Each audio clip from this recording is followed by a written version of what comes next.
Hey Frank, those crazy snake folk have shown up, and it looks like they dressed for a party and not battle. Damn it, Carl. I said don't wash the reds with the whites. Look at our battle attire. Age of Sigmar Warcry. Iron Golems versus Splintered Fangs. Welcome everyone to another exciting Warcry battle report. Today we have a battle of iron and strength against the forces of poison and snakeness. Let's show you the models we will be using this battle and then flip some cards to see what is in store for this combat. For the Iron Golem's hammer, we have the Perfector, backed up by a couple of Iron Legionaries. In the shield, we have taken the big guns, the Ogre Breacher, Armator, and their leader, the Dominar. And to round out the dagger, the Iron Golems have the Drill Master and an Iron Legionary with a Bolas. For the Splintered Fangs and the hammer, we have the Serpent Caller, his set of serpents, and a Clear Blood with a shield. Onto the shield, we have the Pure Blood, 3 Clear Bloods, and the leader, the True Blood. And to finish off the rest, in the dagger, we have 2 Venom Bloods, one with a blade and whip, and the other with a spear and a shield. After we introduce the warbands, we move on to the roll-off for priority. Iron Golems will be the red die, and the Splinter Fangs will be the yellow die for the duration of this battle. A 5 beats a 1, so the Iron Golems will flip some cards and decide what deployment color they will be. To start off, we will flip the terrain card. This time around, there are a number of ruins and obstacles in the way. Could lead to an interesting battle. Here it is, all set up on the table. Onto the deployment card, and we get Bloodbath. It looks like the shield and dagger will be set up in the first round on both sides, while the hammer will sneak in round 2 to cause some havoc. Now let's see how our warbands can achieve victory today, and it seems our battle will be to sudden death. So both of the players will set up an objective, which I will show you in a second. If a player controls both objectives at the end of the battle round, that player wins. As I show you the objective placements, I do want to go over the objective rules real quick, because this will definitely come into play in the game. So at the end of a battle round, if a player has more friendly fighters within, the key thing to notice here is that it says within and not wholly within, that player gains control of that objective. A player that controls an objective can only lose that objective until another player gains control of it.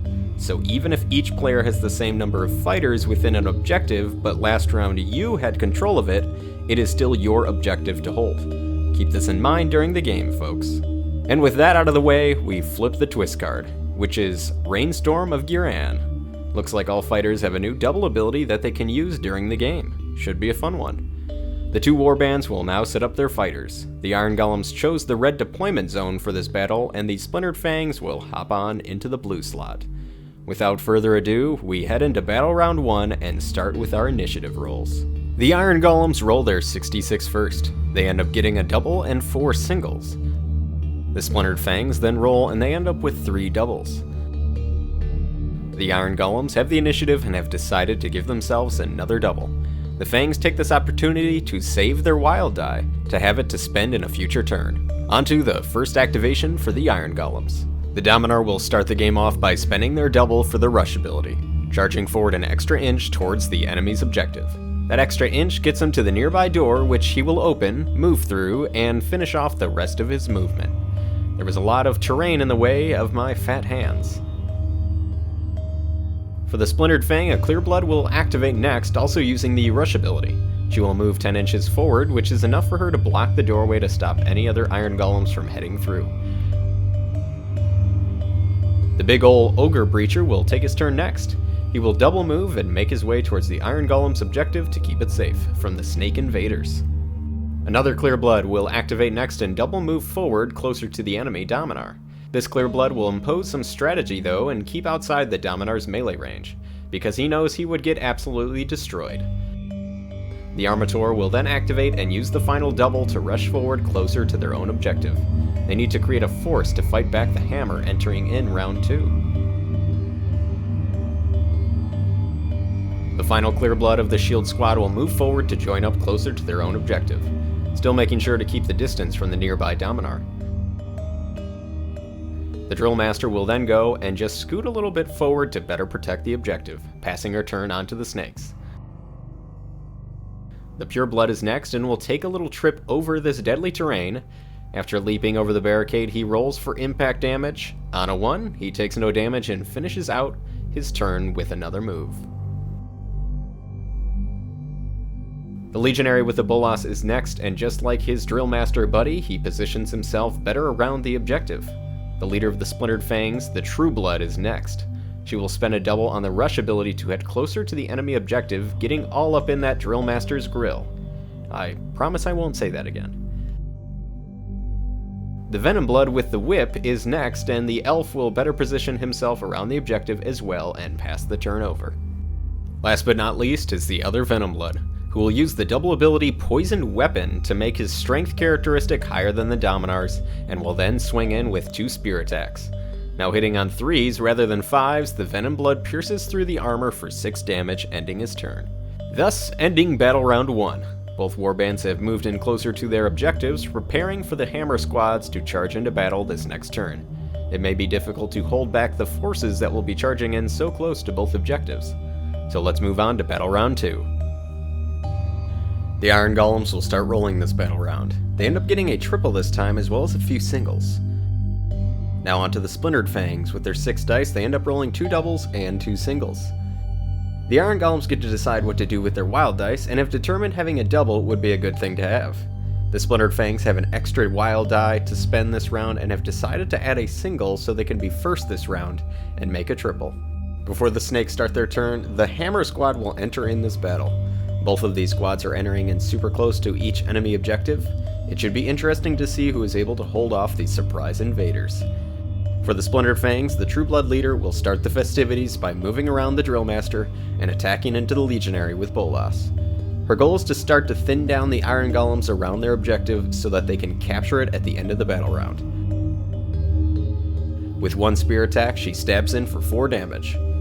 At the end of her activation, she will use the Inspiring Presence ability on the nearby Serpent Caller so that he can activate next. The Serpent Caller now moves forward, hoping to clear out the Legionary in front of him. He will make 1 attack. 1 die flies out of my rolling box, but don't you worry, I have more. The Legionary takes some damage, but it is not enough to kill him as he holds strong at the objective. The Iron Golems finally get to go this battle round, and they start off with the Ogre Breacher. He will slam his feet forward towards the closest enemy, the Serpent Caller.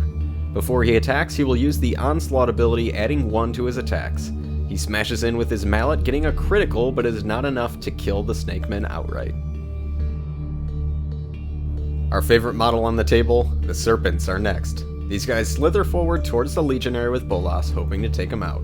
The Serpents have 5 attacks here, hitting on 5s. They just need 2 damage to take the fighter down, and they barely sneak it through to defeat the Legionary. With how the Iron Golem's objective is laid out at this point, the Snakes currently have control. It is the Iron Golem's activation next, and they need to do something about this.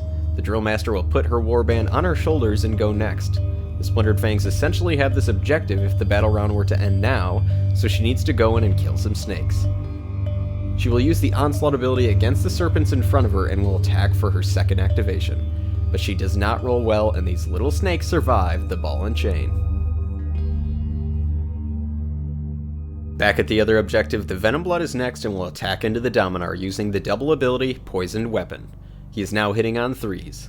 He manages to deal out 10 damage, but that is not enough to end him. The Dominar is next and must move first to close on into the Venom Blood. He is hoping to take him out so the Hammer Reserve Squad can move into the objective. At this point, the Dominar will swing in, but it is not enough to take down the Venom Blood. Next is the Venom Blood with the Whip, who has line of sight against the Dominar. He will attempt to crack the whip at the Iron Foe. It is 5s to hit with the whip and squeaks out 2 damage. The Dominar is surviving best he can. Next is a Legionary. She will move up and attack into the Venom Blood, hoping to clear a path to the objective. And with her hammer, she slams in a double crit, taking out the Venom Blood.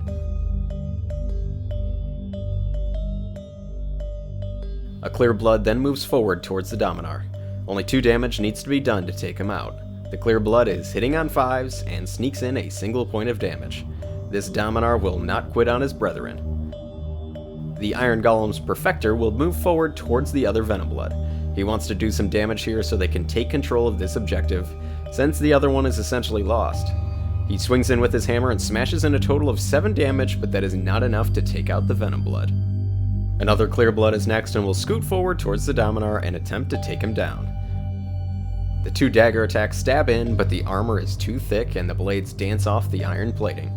At this point, the Splintered Fangs are still holding both objectives on the battlefield. On the other side of the battlefield, the Armator will double move towards the objective, as this is all he can really do at this point. The Pure Blood for the Splintered Fangs is next. He's going to attempt to slow down the attack of the Iron Golems toward the objective they actively hold. He will double move and get in combat range with the final Legionary. He is forcing the Legionary to either attack him or use up an activation to disengage. It is looking grim for the Iron Golems. Speaking of the Legionary, he is the last activation for the Iron Golems. He is forced to retreat from the Pure Blood and then will spend the rest of his activation moving closer to the Splintered Fang objective. A Clear Blood who has been hiding here the whole game will stay put and stay within the 3-inch range of the objective, ending its activation. And for the final activation of round 2, the other Clear Blood will move, taking a wide berth around the Ogre Breacher. He heads into the objective that is currently contested and actively taking it. So at the end of battle round 2, the objective that the Iron Golems previously controlled has now been taken over by the Splintered Fangs. They outnumber them here 4-3. On the other side of the table, the objective that was previously held by the Splintered Fangs is still in their control. The Splintered Fang have a total of 3 fighters that are within range. The Iron Golems also have 3 models that are within range. Since the 2 warbands are tied on this objective, it goes to the warband that controlled it last round, which was the Splintered Fangs. Since both objectives are controlled by the Splintered Fangs, they are victorious this battle. The scenario that was set up here today was very difficult to decide who should go where in the first battle round. Knowing that the hammer of each warband was going to spawn in essentially right on each objective, each warband had a tough time figuring out what fighters should defend and who should be on the offensive. I feel both sides had some decent strategy here, but it was the Splintered Fangs who came out on top. And I don't think I'll be doing a single battle report for these 2 warbands. This was a quick battle, and I think the Iron Golems are going to want some revenge. We shall see who is victorious in the rematch. I want to thank you all for watching, and of course, happy gaming.